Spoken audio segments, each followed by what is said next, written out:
आप सभी को हरे कृष्णा। हमने पिछली वीडियो में जो डिस्कस किया था उसको थोड़ी सी समरी समझ लेते हैं इस वीडियो के अंदर।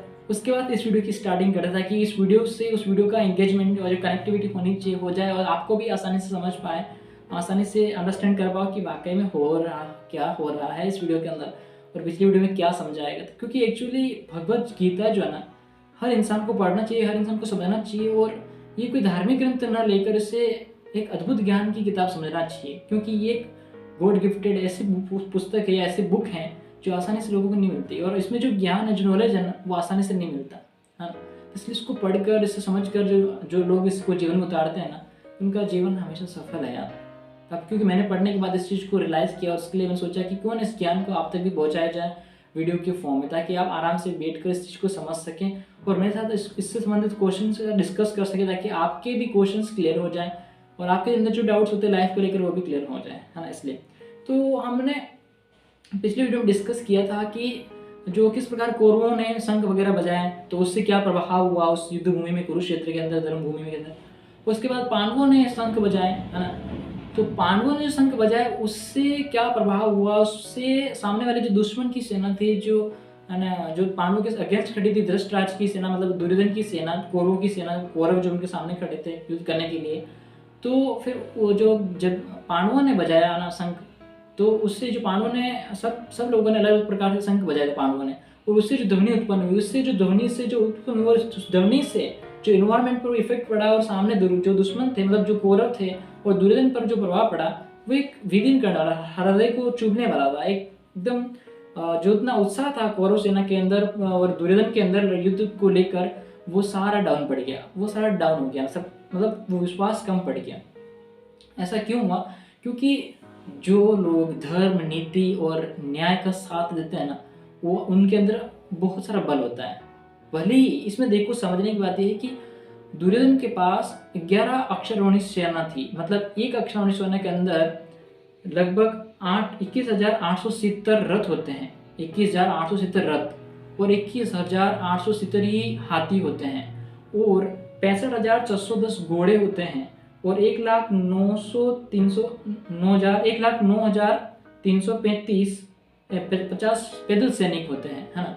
तो इस प्रकार से एक अक्षरवाणी सेना है, तो सोचो 11 अक्षरवाणी सेना में कितने सारे लोग होंगे, है ना।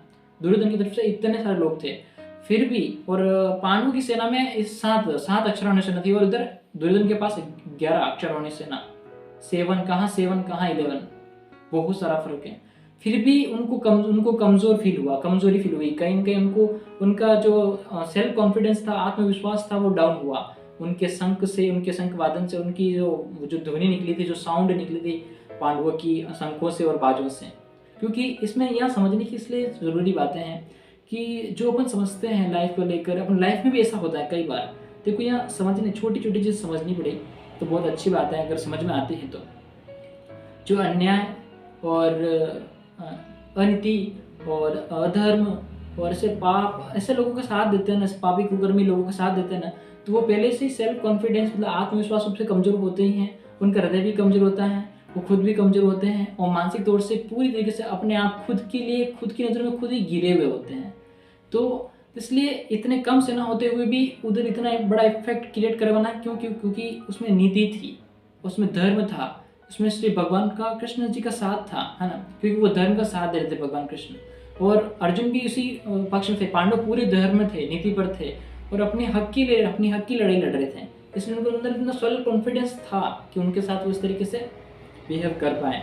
और उनका जो बोलना करना और शंख ध्वनि, उनकी जो शस्त्र चलाना वगैरह, वो सब सारा कॉन्फिडेंट, मतलब सब एक विश्वास, आत्मविश्वास के बल पर था। क्योंकि उनको पता था कि हम नीति पर हैं, हम धर्म पर हैं और न्याय के लिए लड़ रहे हैं, है ना। तो इसलिए तो इतनी सेना होते हुए भी दुर्योधन को थोड़ा उनकी जो साउंड थी, जो पांडव सेना की जो शंखों की जो ध्वनि थी, उसे दबना पड़ा, है ना। और उसके बाद अब आते हैं पृथ्वीनाथ। फिर कहते हैं, हे पृथ्वीनाथ, संजय जो बैठे हैं धृतराष्ट्र के महल में, संजय धृतराष्ट्र को कह रहे हैं कि फिर इसके बाद अर्जुन ने श्री कृष्ण को कहा कि अब आप मुझे वहाँ ले चले युद्ध भूमि के अंदर। कहाँ? युद्ध भूमि के अंदर, जहाँ दोनों सेनाएं हैं। तो मैं देखते लो कौन कौन ऐसे लोग हैं जो दुर्योधन की तरफ से मतलब हमसे लड़ने आए हैं, है ना, इस धर्म और अधर्म की लड़ाई में लड़ने आए हैं। तो वो देखने गए कि हाँ हमें वहाँ ले जाएं उसको बीच युद्ध में, क्योंकि इस तरफ भी सेना है इस तरफ भी सेना है। तो वो चाहते हैं अर्जुन कि भगवान कृष्ण उन्हें बीच में ले जाएं ताकि इस तरफ देख सके कि कौन कौन लोग, ऐसे कौन से लोग हैं जो उनके अंदर इतना बल है कि वो लड़ने आए हैं इस तरफ, मतलब पांडवों से लड़ने आए हैं। तो इसलिए वो चाह रहे हैं कि वहाँ लेके जाए। तो जैसे ही भगवान श्री कृष्ण से विनती करते हैं अर्जुन, और फिर वो वहाँ रथ लेके जाते हैं। और फिर भगवान श्री कृष्ण कपिध्वज, भगवान श्री कृष्ण कहते हैं कि देखिए आप ये जितनी सेना वगैरह जो भी है, आप जो भी देखना चाहते हैं देखिए। तो इसमें कपिध्वज आते हैं कि इस श्लोक के अंदर लास्ट में भी कपिध्वज भी नाम आता है, अर्जुन को कपिध्वज के नाम से भी पुकारा जाता है। इस कपिध्वज के पीछे क्या है मैं बताता हूँ। देखो महाभारत में प्रसंग आता है, उसके अंदर बताया गया है कि जब भी ये वनवास जा रहे थे पांडव और द्रौपदी वगैरह, ठीक है, तो इसमें द्रौपदी की एक पुष्प खुला एक, जब जैसे ही वनवास जा रहे थे वनवास वगैरह, तो रास्ते में उनको महाभारत में एक प्रसंग आता है उसके अनुसार, तो उनको एक फूल वगैरह कुछ मिलता है इतना मस्त फ्लावर, तो वो कहीं किसी वन से मिलता है।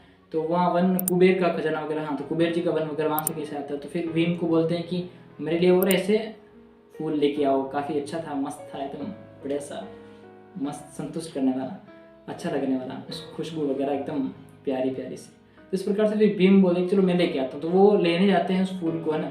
तो जैसे लेने जाते हैं बीच में हनुमान जी अपनी पूंछ रख देते हैं साइड में उनको क्योंकि वो जब जा रहे होते तो चारों तरफ भीम तो भीम है, काफ़ी शक्तिशाली है, तो चारों तरफ कभी शेर चीते वगैरह इधर फाड़ फीड़ फेंकते फेंकते जा रहे हैं, है ना। कभी पेड़ तोड़ रहे हैं, ऐसे जा रहे तो सीधे सीधे जा रहे हैं, मतलब सीधे बुलेट ट्रेन की तरह सीधे, ना इधर मुड़ना ना उधर मुड़ना, जो भी आया वो खत्म। तो उन्होंने सोचा कि क्यों ना अपना छोटा भाई, मतलब वो भी पवन पुत्र हैं भीम और हनुमान जी भी पवन पुत्र हैं, तो कहीं इसी को कोई श्राप वराप नहीं देते हैं क्योंकि आगे देवों का स्थान वगैरह है। तो इसलिए उन्होंने वो ऐसे सो गए रास्ते में बीच में। और रास्ते में सोने के बाद फिर जैसे ही अपने प्यारे से छोटे भाई भीम आए तो उनको बोला कि पूछ वगैरह उठा के इधर रख दें। तो उन्होंने कि मैं चलो आप बीच में मत आओ रास्ते में वगैरह, आप कौन हो वगैरह। तो इसलिए उनको खड़ा करने के लिए वगैरह, उनको घमंड कम करने के लिए, उनके अंदर जो उत्तेजना वो सारी चीज़ें कम करने के लिए भीम के लिए, तो हनुमान जी ने इस तरीके से वो सोए थे। तो उन्होंने पूछ भी नहीं उठाई भीम से। फिर उन्होंने बोला आप कौन है, फिर उन्होंने बोला कि मैं पवन पुत्र हनुमान हूँ, आप इस तरीके से मत जाइए, आराम से जाइए क्योंकि आगे देवों का स्थान है, कोई शराब राब नहीं मिल जाए, इसलिए मैंने बीच में आपको रोक कर थोड़ा शांति समझाने की कोशिश की। फिर उन्होंने कहा कि, फिर हनुमान जी ने कहा अपने भीम से कि बोलो आपको क्या चाहिए। तो भीम ने कहा कि मुझे कुछ नहीं है, कुछ वरदान वगैरह कुछ मांगे थे। तो उसमें हनुमान जी ने बोला कि आपकी सेना जो अर्जुन है, अर्जुन के रथ में जो झंडी लगी होगी, जो ध्वजा होगी, उस पर मैं विराजमान रहूँगा, है ना।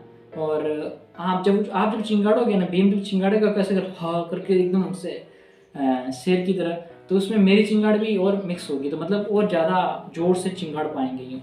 तो इस प्रकार से उनको आशीर्वाद था और ऐसा उनको वरदान दिया गया था। और जो अर्जुन के रथ पे जो ध्वजा होगी उस पर मेरा चित्र बना होगा, मतलब मैं रहूँगा, मतलब।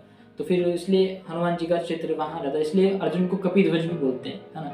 इस प्रकार कपिध्वज और कपिध्वज ही मतलब अर्जुन, इस प्रकार से ऐसा हुआ। और उसके बाद अर्जुन ने भगवान श्री कृष्ण से कहा कि हे अच्युत, मुझे अच्युत इसलिए कह रहे हैं भगवान कृष्ण को, इसमें अच्युत भी है, इसका मतलब निर्विकार, उसमें कोई विकार नहीं, अपने आप में परिपूर्ण है अच्युत, इसलिए भगवान श्री कृष्ण को अच्युत कहा है अर्जुन ने। तो मुझे ले चलो सेना के बीच में, दिखाओ कि कैसा क्या है वहाँ का माहौल, इस तरह सेना इस तरह दोनों तरफ सेना है, बीच में मैं देखना चाहता हूँ कि ऐसे कौन कौन से लोग हैं जो मेरे साथ या हमारे पांडवों के साथ लड़ने आए हैं, मैं एक बार देखना चाहता हूँ। इस प्रकार से ये प्रसंग खत्म होता है। आई होप ये सारी चीज़ें आपको समझ में आ रही होगी, ये सारी सीरीज़ आपको समझ में आ रही होगी, आशा करता हूँ। एक अगर आपको समझ में आ रही है ना, तो प्लीज़ क्वेश्चन भी करिए बीच में, अगर कुछ चीज़ें डाउट हो रही हैं तो मुझे क्वेश्चन करिए कमेंट बॉक्स के अंदर कि bro please tell me about it, है ना। जो भी हैं आप जो भी सोचते हो उसके बारे में, जो मैं बता रहा हूँ उसके बारे में, अगर आपको कोई कन्फ्यूजन है तो मुझे क्वेश्चन पूछ सकते हैं, उसके साथ हम डिस्कस करेंगे और आपके क्वेश्चन का समाधान भी होगा, है ना।